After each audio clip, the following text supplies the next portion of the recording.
როდესაც პირველი პირი მიბრძანდება ნებისმიერ რაიონში თუ რეგიონში, ეს ყველასთვის განსაკუთრებულია ორმაგი პასუხისმგებლობა ჩემი ქვეყნის, ჩემი ხალხის წინაშე. აქედან გამომდინარე, ყველა ადამიანმა, ყველა ხელმძღვანელმა, ყველა ადგილობრივმა ხელისუფლებმა და ყველა საჯარო მოხელემ უნდა იგრძნოს თავის პასუხისმგებლობა, უნდა იდგნენ ხალხის გვერდით, იმიტომ რომ ყოველთვის პირველი ამ ქვეყნად არის ადამიანების ჯანმრთელობა და მათი გვერდით დგომა. შესაბამისად, ჩვენც ამ რეჟიმში მუშაობთ, ამ რეჟიმში გავაგრძელებთ ყოველთვის საქმიანობას. Власти смотримо ყველაფერი, ხო? მოგორდება, თუ რამე ზარალი დავით და მოტაგინე კომისიას მოსის. აი, ნორმალურად. მაგალითად. მე მინდოდა რომ ჩამოსულიყავი, ჩემი თვალით მენახა ის რაც მოხდა გურიის რაიონში, გურიის რეგიონში, ასევე აჭარაში, მე ჩემი თვალით დავათვალიერე. მე მიდაღვნიშნო კიდევ ერთხელ. შტაბის ეფექტიანად მუშაობა ადგილობრივი მთავრობის, ადგილობრივი გამგებლის ძალიან ეფექტურად, ოპერატიულად 20 საათის განმავლობაში მუშაობდნენ და არც ერთი ოჯახი არ დაჩნდა ყურადღების გარეშე. ეს არის აღნიშნული ღირსი და მართლაც მსახურები მადლობას ეს ადამიანები. ზარალი იქნება დათვლილი. ყველა ოჯახი, რომელსაც რაიმე სახით ზიანი მიადგა, ეს ზარალის ამ ზარალის ანაზღაურება მოხდება, კომპენსირება მოხდება სახელმწიფო ამისთვის გამოყოფს შესაბამის თანხებს.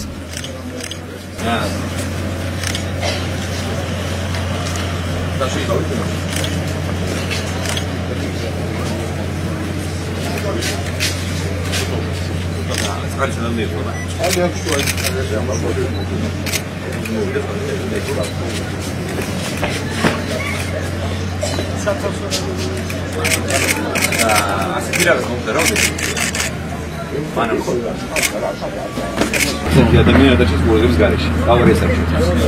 დანარჩენი ჩვენ საქმეს წინ ვერ პირდავთ. საქმეს და გამიტარებთ. ეს დილით 6 მინუტი გამოვყავთ ოზურგეთის რაიონისთვის და ამას გარდა თუ სადმე რომელიმე ოჯახი დაზიანდა და ზარალი მიადგა, რა თქმა უნდა, მათაც აუნაზღაურდებათ. და აქვე მინდა კიდევ ერთხელ განმარტო, რომ გასულ წელს ჩვენ სახელმწიფომ გამოვყავთ 48 მილიონი კომპენსირებებისთვის. და წელს 40 მილიონი ლარის ოდენობით მოხდება კომპენსაციების დარიგება მოსახლეობისთვის. ჩვენ გვაქვს გურიის რეგიონში ცალკეული დაზიანებები, დაგვიზიანდა ცალკეული ინფრასტრუქტურა, უკვე ადგილზეა მობილიზებული ყველა შესაბამისი სამსახური, რომელიც უზრუნველყოფს ამ დაზიანებული ინფრასტრუქტურის გამოკეთებას, გამოსწორებას და აღდგენას. ყველაზე დიდი მასშტაბური დაზიანება ეს იყო გზის სავალი ნაწილის დაზიანება, სადაც უკვე თქვენ თვალითაც შეგიძლიათ ნახოთ, რომ პრაქტიკულად უკვე აღდგენის პირას არის საფარი, ასევე იყო დაზიანებული წყლის სასმელი მილი, რომელთაც მომარაგება ხდება ოზურგეთის რაიონის, თუმცა ის უკვე შეერთებულია და მალე ალბათ ექსპლუატაციაშიც იქნება გაშვებული. ასევე იყო მცირე ხასიათის დაზიანებები გურიის ტერიტორიაზე, სხვადასხვა სამილხიდები, საბოგირე გადასასვლელები, სადაც ამჟამადაც თითოეული წერტილში აღდგენის სამუშაოები მიმდინარეობს.